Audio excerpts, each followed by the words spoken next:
بسم الله الرحمن الرحيم الحمد لله حمدا كثيرا طيبا مباركا فيه وأفضل الصلاة والتم التسليم على سيدنا محمد وعلى آله وصحبه أجمعين. Assalamu alaikum wa rahmatullah. Dieu dit dans le Saint-Coran Innama yakhshallaha min ibadihi al-ulama'u. Dans un autre verset, Dieu dit Shahidallahu annahu la ilaha illa huwa wal malaikatu wa ulul ilmi.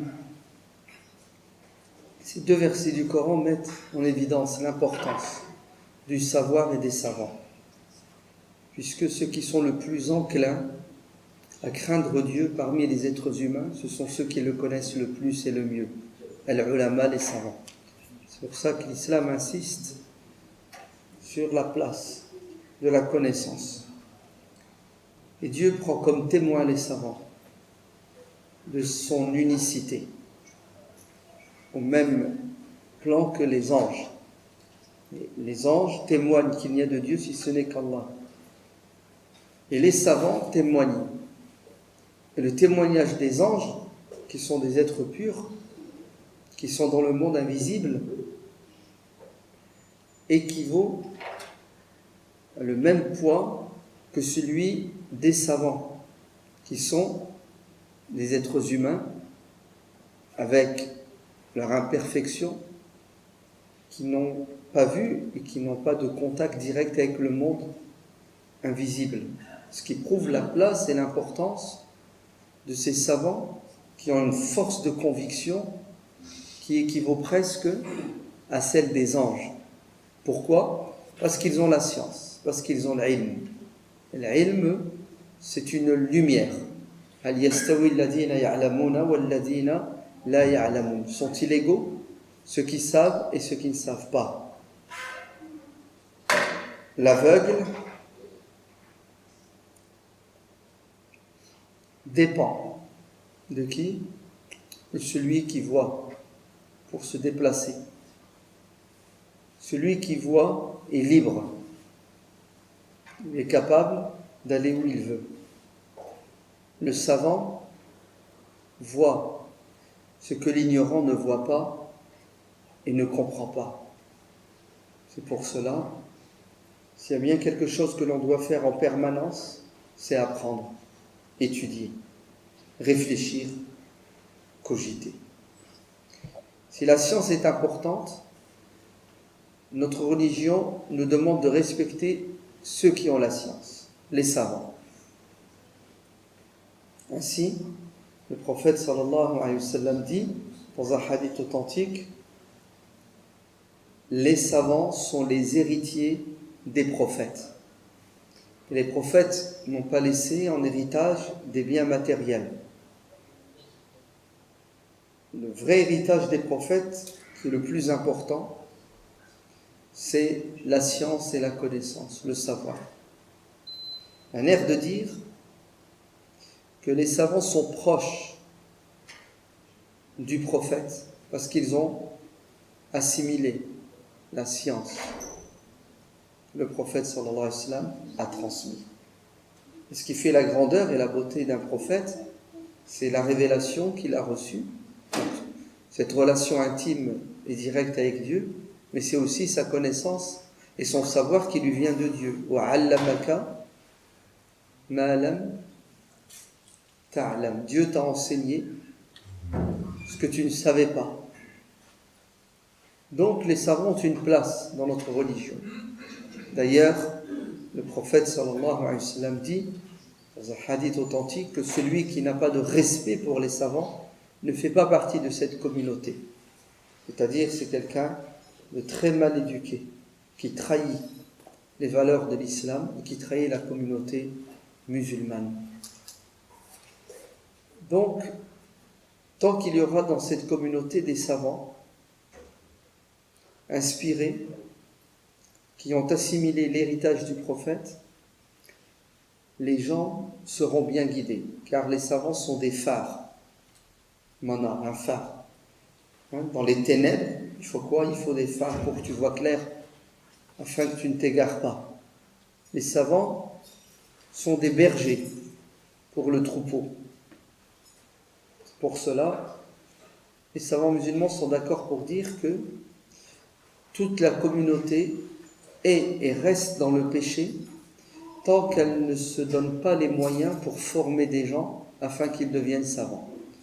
C'est-à-dire si dans notre ville on n'a pas d'imam, de savants, nous sommes tous dans le péché. On doit quoi? On doit se cotiser. On doit cotiser, pourquoi? Pour financer les études d'un homme, d'une femme, pour qu'ils deviennent savants, pour pouvoir justement nous éclairer, nous guider. Pour cela, de tout temps, depuis le début de l'ère de l'islam, il y a eu des instituts de formation de savants. On a créé des écoles pour former une élite intellectuelle, une élite religieuse, spirituelle. Car si nous n'avons pas des guides qui vont nous rapprocher de Dieu, notre guide sera Shaitan. Vous entendez? Notre guide sera le diable. Donc, cette communauté n'aura plus de prophètes après le dernier des prophètes, sallallahu alayhi wa sallam. Mais elle aura les héritiers des prophètes qui vont quoi? Qui vont la préserver et la protéger. Elle aura des gens que le Coran appelle ar-rabbaniyun, c'est-à-dire des gens proches de Dieu qui vont éduquer la communauté. Ce que le prophète sallallahu alayhi wa sallam a fait. Tazkiya, l'éducation.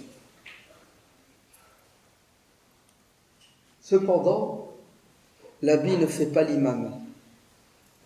C'est-à-dire que la science, à elle seule, n'est pas suffisante. La connaissance. Parce que Shaitan, Iblis, était et est toujours expert, savant. Dieu dans le Coran nous parle d'un savant qui est devenu un diable. وَاتْلُ عَلَيْهِمْ نَبَأَ الَّذِي آتَيْنَهُ آيَاتِنَا فَانْسَلَخَ مِنْهَا. Un savant qui avait la connaissance, mais il n'avait pas la crainte de Dieu. Ou s'il l'avait à un moment donné, il l'a troqué. Pourquoi? Pour les plaisirs de ce bas monde. Et il est devenu un diable qui suivit ses passions.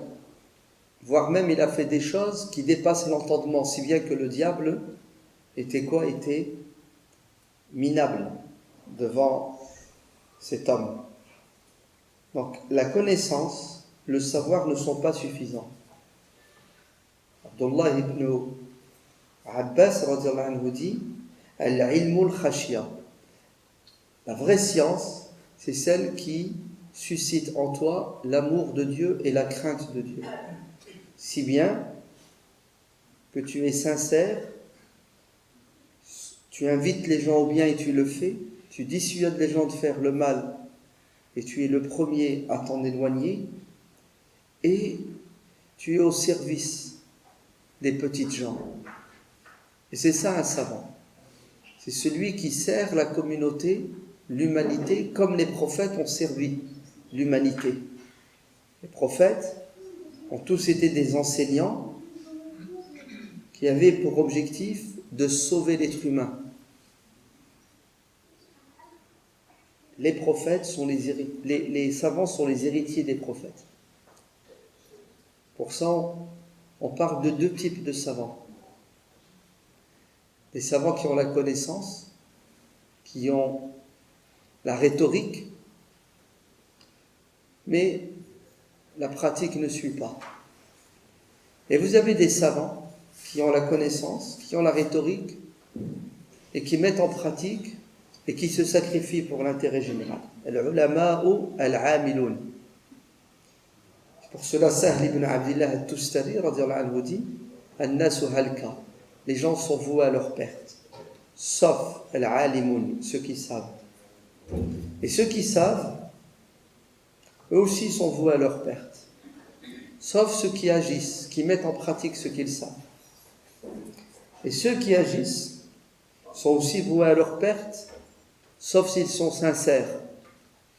Et ceux qui sont sincères, qui pratiquent et qui savent, ne sont pas à l'abri. An tazilla qadamun ba'da subutiha. C'est pas parce que tu es dans le droit chemin que tu vas y rester éternellement. Il se peut qu'à un moment donné, tu glisses sur une peau de banane.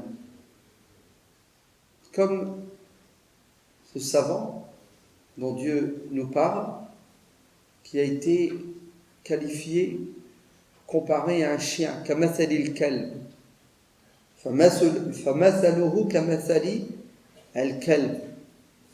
L'exemple du savant hypocrite, matérialiste, qui trahit les principes nobles, c'est l'exemple d'un chien qui court après quoi? Qui court après un os, et il ne sera jamais rassasié et satisfait.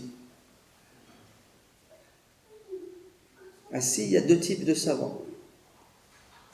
Vous avez les savants engagés, qui sont des exemples et des modèles. Et vous avez des savants qui parfois sont source de fitna pour la communauté, source de sédition. C'est-à-dire, au lieu de guider les gens, ils les égarent. Pour cela, il y a un dicton qui dit « Zallatu al-alim, zallatu al-alam ». C'est-à-dire, parfois, un savant, quand il trébuche, quand il s'égare, il entraîne avec lui des milliers de personnes. Et toute notre religion vient, pourquoi? Pour mettre en valeur le savant sincère qui agit et condamner et préserver les gens de celui qui a la connaissance mais qui n'est pas sincère ou qui est hypocrite parce qu'il ne met pas en pratique ou il fait le contraire. Et nous avons besoin de modèles, d'exemples, de savants sincères. Ainsi, l'imam Abu Hanifa, radiyallahu anhu, quand il dispensait les cours de fiqh, de droit musulman, à un moment donné, il arrêtait son cours et il disait « Maintenant, on va passer à quoi ? Nous allons passer à autre chose, une autre matière. Nous allons faire des biographies, de la géographie. C'est-à-dire, on va parler des compagnons, des tabi'in, c'est-à-dire de grands personnages. Pourquoi? Pour nous rappeler ces modèles de savants, de musulmans sincères et pieux. Nous avons besoin de modèles, c'est-à-dire des gens engagés, sincères. Pourquoi? Pour suivre leurs pas. C'est ce que dit Sufyan ibn Uyayna radiyallahu anhu. Il dit la biographie des gens sincères, des hommes pieux et des femmes sincères renforce la foi. Pourquoi? Parce que nos idées restent abstraites, nos croyances restent abstraites. Et lorsque quelqu'un les met en pratique, lorsque quelqu'un dégage de la sincérité et qu'il a un bon comportement et qu'il est généreux, nous avons un modèle vivant et ça nous booste. C'est pour cela la communauté ira bien tant qu'elle aura parmi elle des savants sincères qui mettent en pratique ce à quoi ils invitent les gens. Il y a un hadith qui est dans le Sahih de l'imam Muslim qui dit que vers la fin des temps, des diables se répandront sur la terre. Et ils auront l'apparence de musulmans, de gens savants. Et malheureusement, qu'est-ce qu'ils vont faire, ces diables? Ils vont égarer.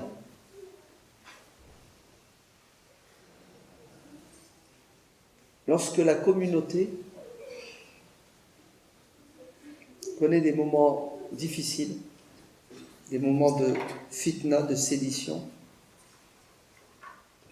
Dieu intervient en suscitant en son sein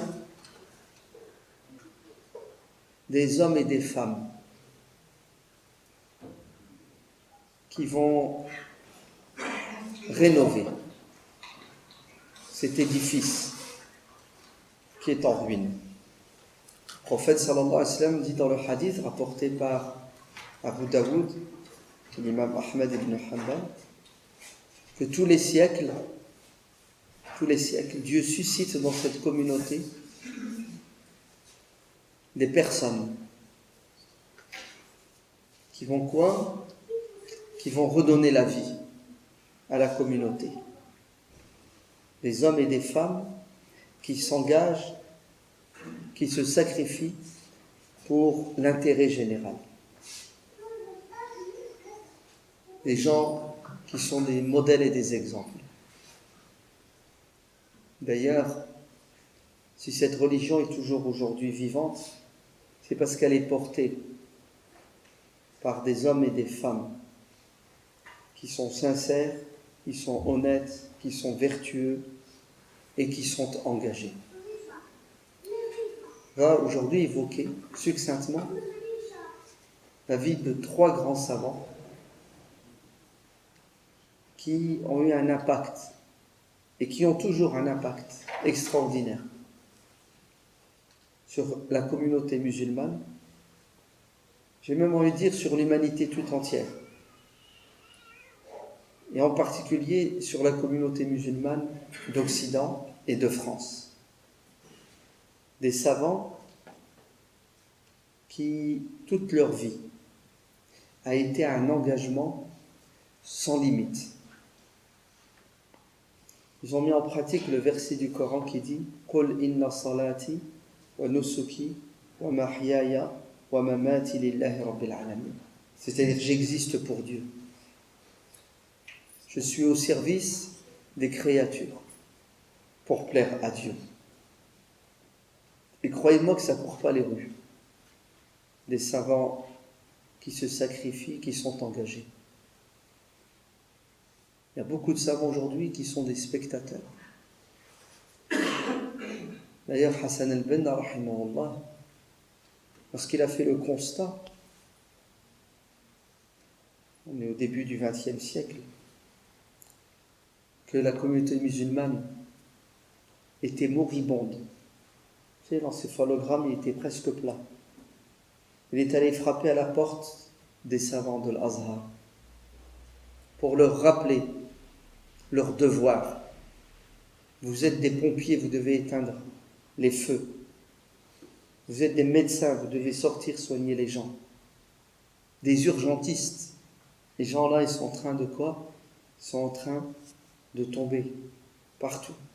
Allez les remettre debout. Vous savez quelle a été la réponse de ces savants-là ? On ne peut rien faire. Il faut attendre une intervention divine. C'est le destin et on ne peut pas changer le destin. D'ailleurs, ce qui nous arrive, c'est une punition. Et ce n'est pas encore assez. Il faudrait un peu plus de malheur pour que les gens se réveillent. Oui, mais quel est donc votre rôle, vous, si vous êtes savant ? Votre rôle, c'est d'éclairer les gens s'ils ne comprennent pas. C'est de les éduquer s'ils ne le sont pas. Non. Ils étaient démissionnaires, défaitistes. Et c'est ce jeune homme, Hassan al-Banna, qui va prendre le dossier en charge. Ouais. Qui va dire très bien. Si certains savants ne veulent pas bouger, nous sommes tous responsables. Et on doit porter le fardeau, chacun en fonction de ses capacités.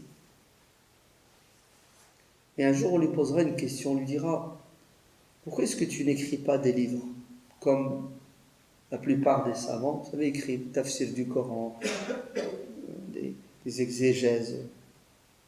Il a dit « Je n'ai pas le temps d'écrire des livres. » Et j'ai pas le temps de m'enfermer dans mon bureau, assis, à écrire des livres.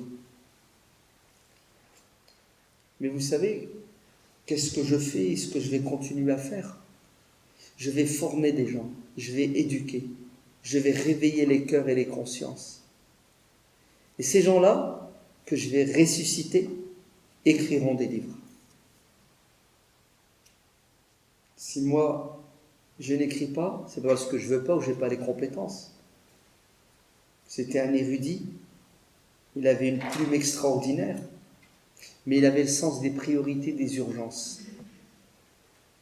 Les livres, il y en a des millions, des milliards de livres. Le problème n'est pas dans la quantité de livres que l'on possède. Le problème est dans le hadith d'Abdullah ibn Amr ibn al-As rapporté par Al-Bukhari Muslim. Le prophète alayhi salatu wassalam a dit: la science ne disparaîtra pas avec la disparition des supports, des livres ou autre chose. Mais la science va disparaître avec la mort des savants sincères. Et lorsqu'il n'y aura plus de savants sincères engagés, il y aura des demi-savants, des quarts de savants, qui vont jouer le rôle de savants et qui vont faire des dégâts incommensurables, sans limite. Ils vont égarer les gens. Parce qu'eux-mêmes sont égarés parce qu'ils n'ont pas la science et ils ont pris le poste de savant alors qu'ils ne le sont pas. Hassan al-Banna rahimahullah va se mettre au travail. Et effectivement, parce qu'il était sincère, Dieu a mis la baraka, la bénédiction dans ses paroles et ses actes, puisque il va être à l'origine d'un réveil dans la communauté musulmane, à tous les niveaux, et en particulier dans un domaine, la formation de la jeunesse musulmane et la formation des savants musulmans, en leur rappelant leurs responsabilités et en créant une structure à laquelle ils vont adhérer. Et l'objectif de cette structure, c'est d'être au service de la communauté et de l'humanité, en étant des gens engagés qui donnent sans rien attendre, qui se sacrifient sans limite. Et des centaines et des milliers de savants vont voir le jour, vont écrire des livres, vont éduquer cette communauté. Grâce à quoi? Grâce à ce souffle que Hassan al-Banna a créé. Et parmi ces savants qui vont avoir un impact extraordinaire sur la communauté, je vais commencer par le dernier et le plus important. C'est le Cheikh Youssouf al-Qardawi, hafidahullah. Il a plus de 90 ans aujourd'hui. Et il est à la tête d'une structure qui s'appelle l'Union mondiale des savants musulmans. Vous entendez? L'Union mondiale des savants musulmans. Des centaines et des milliers de savants dans le monde entier adhèrent à cette association, cette organisation, qui a un but clair et net. C'est quoi? C'est que ces savants se retrouvent pour discuter des problèmes de la communauté, apporter des solutions, travailler ensemble, faire du partenariat, un travail intelligent, structuré, organisé.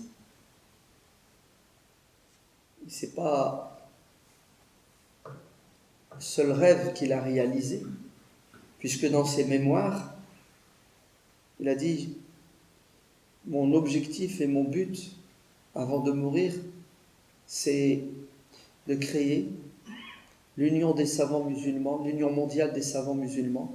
Et alhamdoulilah, il a réussi. C'est de créer aussi l'Union des organisations humanitaires musulmanes. Et il a réussi, puisque dans les années 80, au Koweït, avec ses frères, qu'est-ce qu'il a fait? Il a créé cet organisme international qui a pour objectif d'aider l'humanité tout entière. Le Cheikh Youssouf al-Qaradawi, écoutez bien, est le fruit de l'éducation de Hassan el-Banna. Bien qu'il l'ait connu tout jeune, il avait 16 ans, quand il l'a vu, il l'a entendu, à laquelle il a lu ses écrits, il a adhéré à son mouvement, et il a toujours été un savant actif. Il a à son compte, écoutez bien, 75 ans. Je ne sais pas le chiffre exact, je vous le donnerai une autre fois quand on fera sa vie, Inch'Allah, en détail. Vous entendez, 75 années d'engagement, de tadhiya, de sacrifice, dans tous les domaines. Dans le domaine intellectuel, il a écrit plus de 150 livres. Et croyez-moi que ce n'est pas du plagiat. C'est pas quelqu'un qui triche et qui recopie.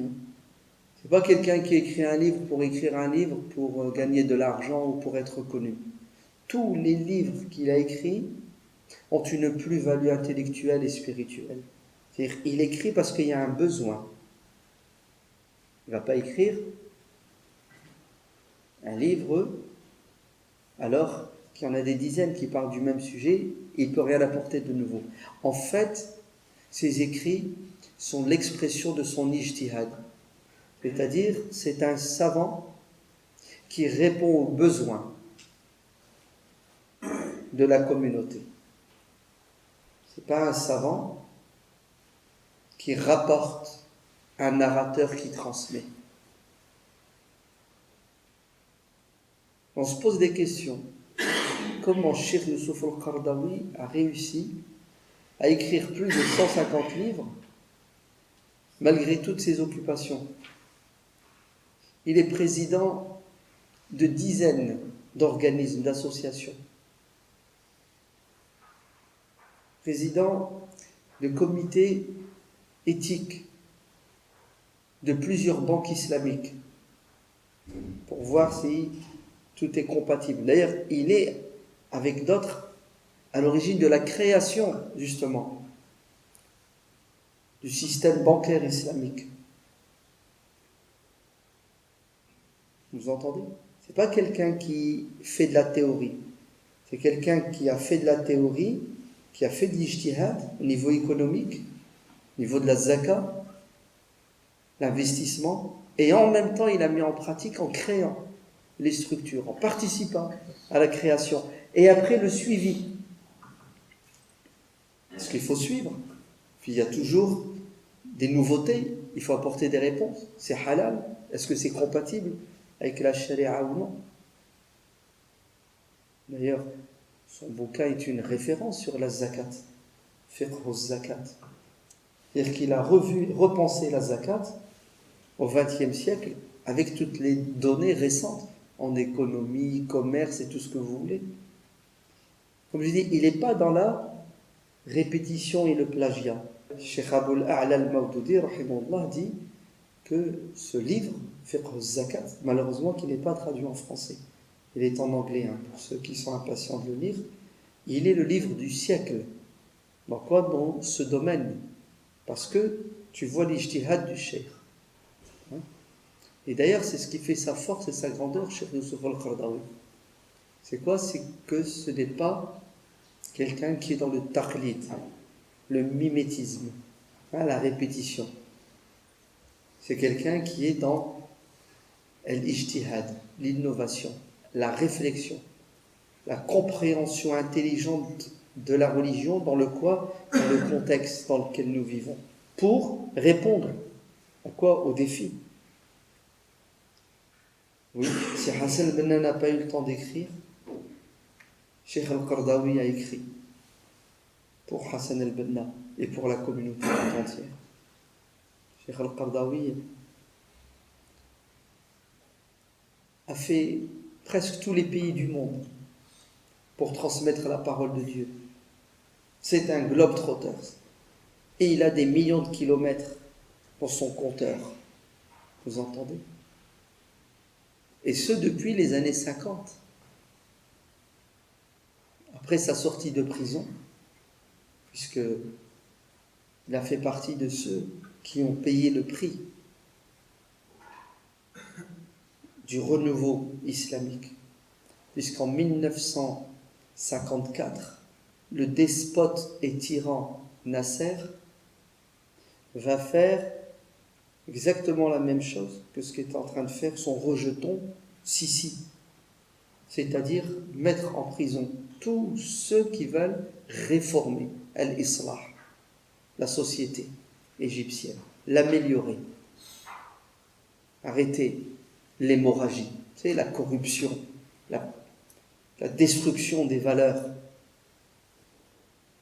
Mais il va tous les arrêter, les mettre en prison. De 1954 à 1964, 10 ans de condamnation. Vous savez pourquoi? Parce que vous croyez en la démocratie, en la liberté, en la justice. Et les despotes ne supportent pas et n'acceptent pas ceux qui ne veulent pas se soumettre. Condamnés, incarcérés, pas dans des prisons françaises, hein. D'accord? Vous avez des droits, vous avez... c'est le Club Med, hein, la prison en France. Bon, certaines. On se plaint en France qu'il y a trop de prisonniers dans les prisons. Non, vous n'avez rien vu. Ah non, en Égypte, vous n'avez pas. Dans une salle comme celle-ci, ils sont 200 personnes. Ils doivent dormir à tour de rôle, parce qu'ils ne peuvent pas s'allonger. Ils ne peuvent pas tous s'allonger. Impossible. Il y en a qui restent debout, une partie dort. Ensuite, elle prend la place. Je vais vous faire l'économie de ce qui s'est passé dans les prisons en Égypte. Non, je ne vais pas vous faire l'économie. Je vais vous demander de lire un livre qui s'appelle « Quelques jours de ma vie ». Ayyamun min hayati. D'une femme qui, elle aussi, a passé plus de 10 ans en prison. Zainab al-Ghazali. Rahimahullah. Elle est décédée il y a 7-8 ans. Et je vous fais l'économie des tortures que Cheikh Youssef al-Qaradawi a subies dans les prisons. Alors qu'il aurait pu, s'il avait décidé de vendre son âme au diable et faire comme le savant, le pseudo-savant dont nous parle la sourate Al-Ma'ida, celui que Dieu a comparé à un chien, il aurait pu devenir ministre des affaires religieuses. Suffisait de quoi? De s'engager à renier ses principes, à condamner ses collègues de la da'wa, et il sera sur un piédestal. Ils sont des gens qui étaient sincères et qui le sont toujours, et qui ne sont pas corruptibles. Vous ne pouvez pas les corrompre, parce qu'ils se sont engagés avec Dieu. Et quand il va sortir de prison, il va, dans le cadre de son travail, se retrouver au Qatar. Et c'est lui, au Qatar, qui va quoi? Qui va fonder les lycées musulmans, après la faculté islamique et toutes les institutions religieuses que vous avez dans ce pays. Lui et ses collègues. Je vous invite, pour ceux qui savent lire l'arabe, à lire les mémoires de Cheikh al-Qaradawi, Ibn al-Qaryati wal-Kuttab, en 5 volumes. Je les ai lus. Wallah, c'est impressionnant. Il continue à faire le travail de 100 savants, de 1000 savants. Sa production sur le terrain, au niveau intellectuel, est inégalée. Vous entendez? Après Hassan al-Banna, Cheikh Youssef al-Qaradawi est le mujaddid, le réformateur par excellence dans le domaine de la da'wa puisque la da'wah est quelque chose qui évolue. Il faut toujours être à la page, répondre aux défis. Et subhanallah, toute sa production au niveau de l'ijtihad a toujours été reconnue et a fait l'unanimité chez tous ceux qui sont engagés dans le monde musulman, arabe et non arabe. Parce que c'est un savant dans tous les sens du terme, qui a su faire le rapprochement entre l'ancien et le nouveau. Il n'est pas tombé dans l'égarement manifeste de certains qui pensent qu'il faut renier tout l'héritage juridique islamique. Cheikh Youssouf al-Qaradawi est quelqu'un qui a su moderniser la compréhension de l'islam.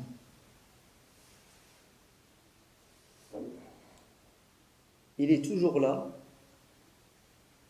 comme la référence par excellence de l'islam du juste milieu. Il est venu plusieurs fois en France, jusqu'à ce qu'il y ait une interdiction dans les années 90, 94 je crois, quand il y a eu les attentats dans le métro de Saint-Michel, vous vous souvenez, non? À Paris. C'est ça, 94? Non. Il y a eu une frénésie des services. À l'époque, on avait un ministre, M. Pasqua, d'accord, qui est tombé dans un délire sans précédent, puisque il y a eu un décret pour interdire les livres de Cheikh al-Qaradawi en France. Le halal et le haram. Un livre traduit dans plus de 50 langues. Ouais. Livre de fiqh. Le halal et le haram. En fait, ils n'ont même pas lu les livres de Cheikh al-Qaradawi. Il y a même eu à un moment donné une interdiction du territoire de Cheikh Youssouf al-Qaradawi. Parce qu'il pensait, il croyait, à tort, que c'était un terroriste islamiste, alors qu'il est le savant de l'humanisme, le savant de la justice. Il fait partie des fondateurs de l'Institut européen des sciences humaines.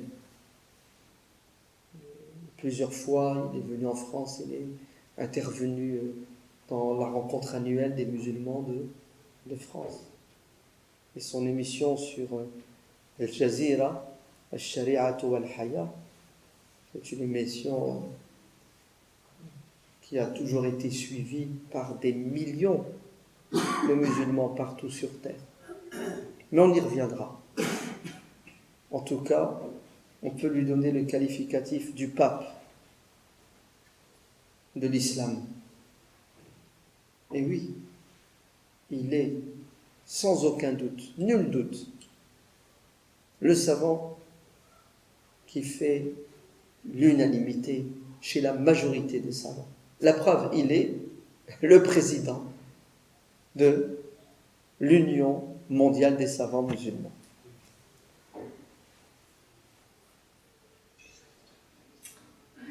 À l'instar de Cheikh Youssouf al-Qaradawi, et d'ailleurs, subhanallah, ils étaient toujours ensemble dans toutes les assises qui réunissaient les savants qui devaient statuer sur les problématiques du XXe siècle.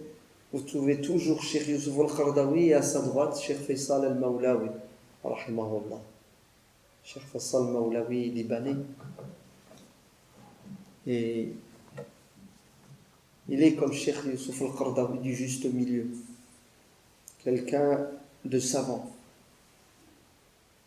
quelqu'un de très versé dans le droit musulman. D'ailleurs, il était qad, il était un juge.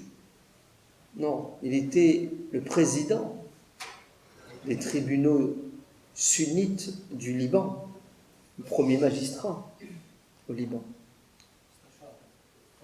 Et il était aussi conseiller. Et il a toujours été engagé dans le mouvement islamique. D'ailleurs, pendant des années, il a été le président de l'association sunnite de Da'wa au Liban qui s'appelle Al-Jama'atul Islamiyya. Il fait partie de ses fondateurs. Cheikh Faisal Maulawi a vécu en France plusieurs années. À un moment donné, le Liban était dans une guerre civile terrible, de 75 à 89. Cheikh Faisal Maulawi a dû venir en France pour se soigner. Et il est resté en France plusieurs années. Et nous avons eu la chance, dans les années 80, de le côtoyer. Nous avons eu l'honneur d'être ses élèves. Et il fait partie des fondateurs de l'islam de France, Cheikh Faisal Maulawi. Puisqu'il se met dans toutes les villes de France la bonne parole. Et d'ailleurs, il fait partie des fondateurs de l'Union des organisations islamiques de France, du OIF.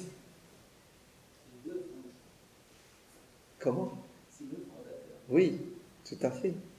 Avec d'autres personnes telles Cheikh Abou Hatim, Cheikh Abou Salman, et beaucoup d'autres.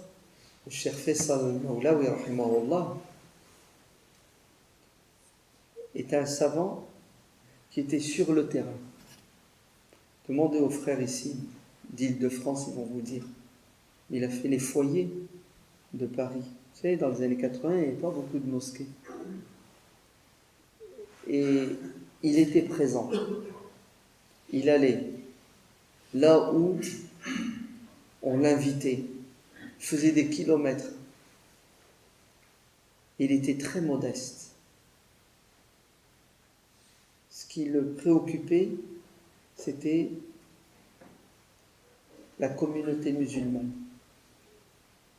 Il n'a jamais refusé une invitation, subhanallah. Et parfois on exagérait, puisque c'était un plaisir que de l'écouter.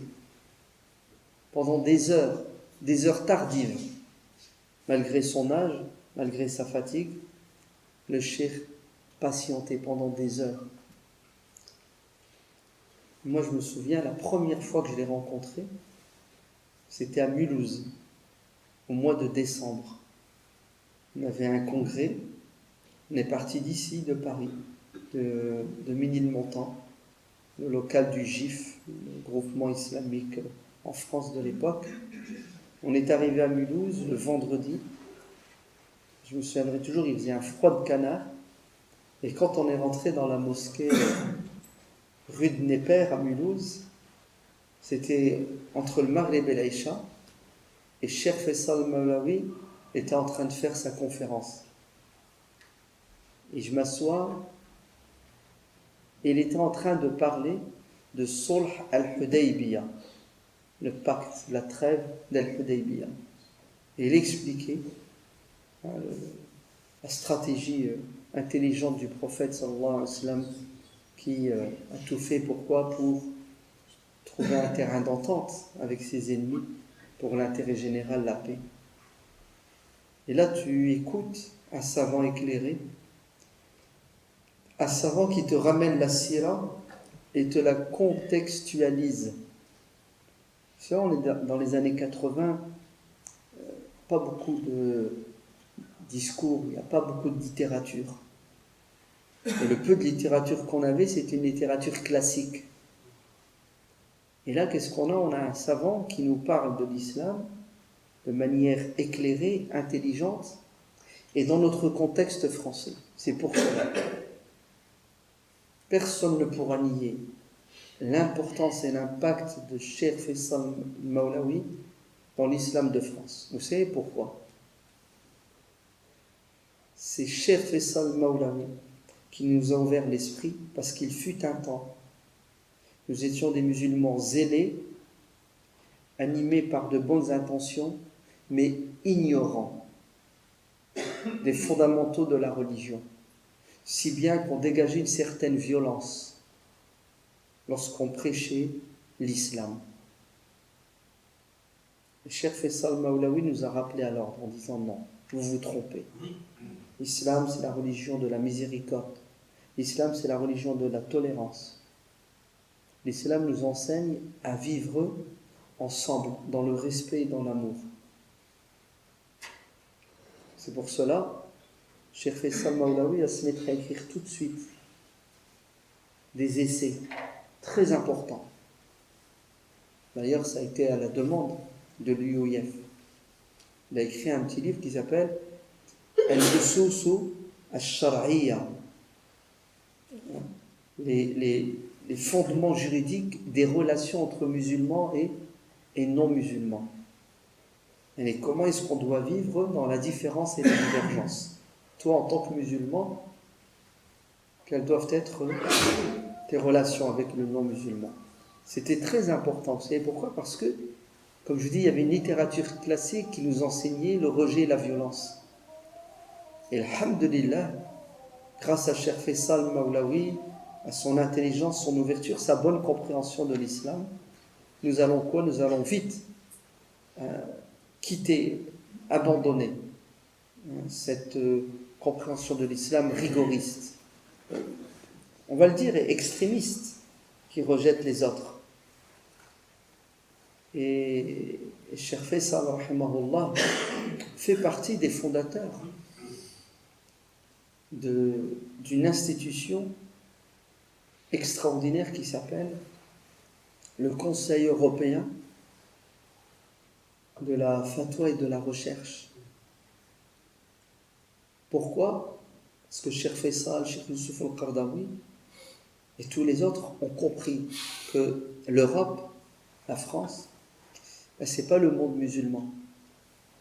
Donc, il faut un fiqh européen, c'est-à-dire il faut une approche occidentale européenne. De quoi? De nos sources du droit musulman. En fait, il faut une contextualisation. Et c'est ce que va faire le Conseil européen de la fatwa. Toutes les questions, désormais, vont être soumises à ce Conseil qui va apporter des réponses en tenant compte du milieu dans lequel nous vivons. Et vous verrez que la même question posée à des savants en Inde, en Arabie, au Sénégal, donne des réponses différentes. Et pourtant, ils ont les mêmes sources. C'est parce que le contexte n'est pas le même.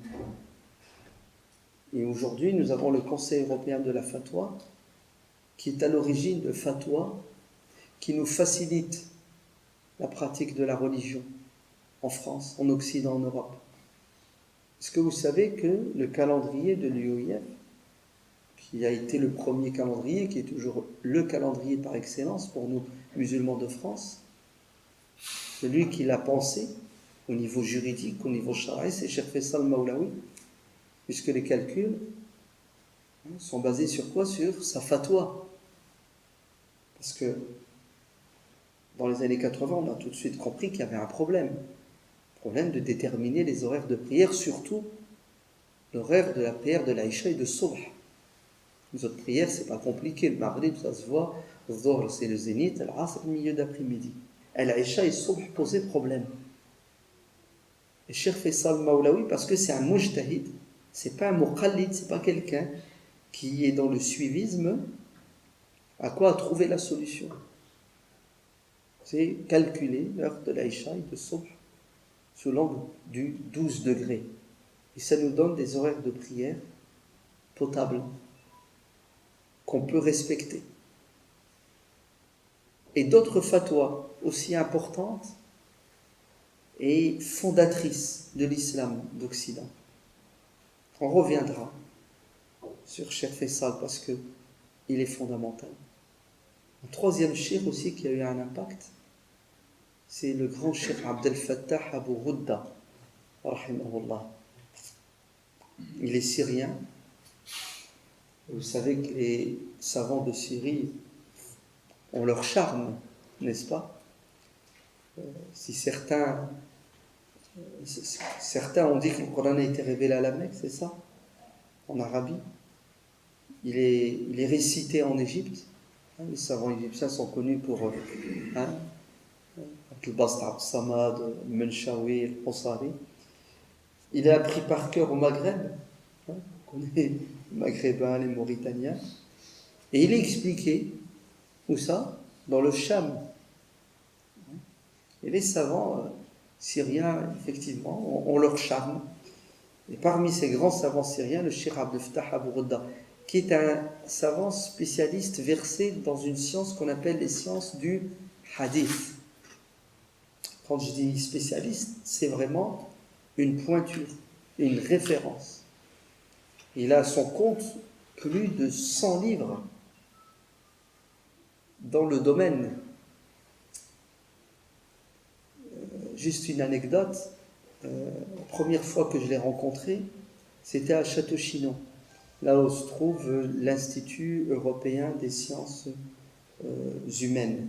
Ils étaient dans un colloque avec Cheikh Faisal Maoulavi et beaucoup d'autres chouyours, un colloque où il leur a été soumis des questions de fiqh très pointues qui concernent la communauté musulmane de France, et pendant plusieurs jours, ils ont planché sur ces questions pour apporter des réponses. Et c'est là où je l'ai rencontré pour la première fois. Et effectivement, il dégageait, et vous verrez si vous faites sa biographie, que tout le monde est d'accord, une aura, une prestance sans précédent. D'ailleurs, vous savez comment il a été qualifié? Il a été qualifié par ses pairs de Baqiyatus Salaf as-Salih. On dirait quelqu'un qui a été ressuscité, quelqu'un des premiers temps de l'islam, ressuscité au XXe siècle et qui se meut parmi nous, à l'instar de Muhammad ibn Sirin, de Hassan al-Basri, de Rabi' ibn Khusayyim, etc., etc. Dans le fond et dans la forme. Dans le fond et dans la forme. Versé dans les sciences du hadith, il est à cheval dans la sunna du prophète, alayhi salatu wassalam. Il avait un respect sans précédent pour les salaf salih. Et d'ailleurs, son fils, un de ses fils, Oussama, qui est aussi savant, dans l'introduction d'un des livres que Cheikh Abdel Fattah Abu Ghudda a écrit, qui s'appelle Qimatu Zaman, Inda al-Ulama, l'importance et la valeur du temps chez les savants, un de ses livres extraordinaire. Pour ceux qui lisent l'arabe, je vous le recommande. Son fils dit que tout ce que mon père a écrit dans ce livre l'a mis en pratique. Et quand vous lisez le livre, vous sortez avec cette impression que Cheikh Abdel Fattah Abu Ghudda et tous les savants qu'il cite ne perdaient pas une seconde de leur temps.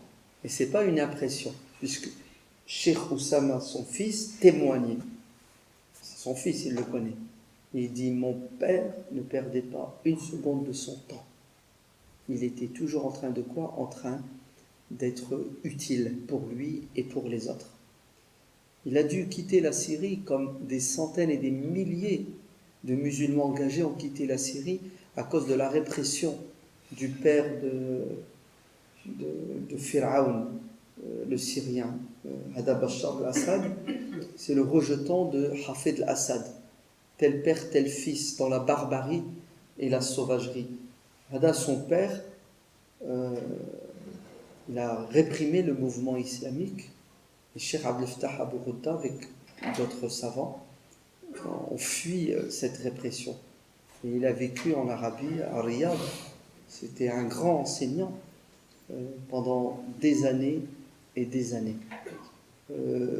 On reviendra, Inch'Allah, sur la biographie de ces trois personnages avec plus de détails pour vous montrer que si l'islam aujourd'hui existe et rayonne dans nos cœurs et dans notre communauté, c'est parce qu'il y a eu des sommités qui, pendant 50 ans, pendant 70 ans. Vous entendez? Cheikh Faisal, Cheikh Abdel Fattah, Cheikh Youssouf, ce sont des gens qui ont 70 années d'engagement et de sacrifice. 70 années. Pour certains d'entre nous, c'est 3 fois notre âge. Que Dieu leur fasse tous miséricorde et donne longue vie à notre Cheikh Youssouf Al-Qaradawi et le protège des ennemis de l'intérieur et de l'extérieur pour qu'il continue à faire son travail de guide de la communauté musulmane, voire même de l'humanité tout entière. Allahumma ighfir lahum warhamhum wa tajawaz an sayyi'atihim. Allahumma adkhilhum al-jannata bi rahmatik. Allahumma ij'alna khayra khalafin li khayri salafin. Allah fasse que nous soyons leur auteur et à leur image. Subhana rabbika rabbil izzati amma yasifun wa salamun ala al-mursalin walhamdulillahi rabbil alamin.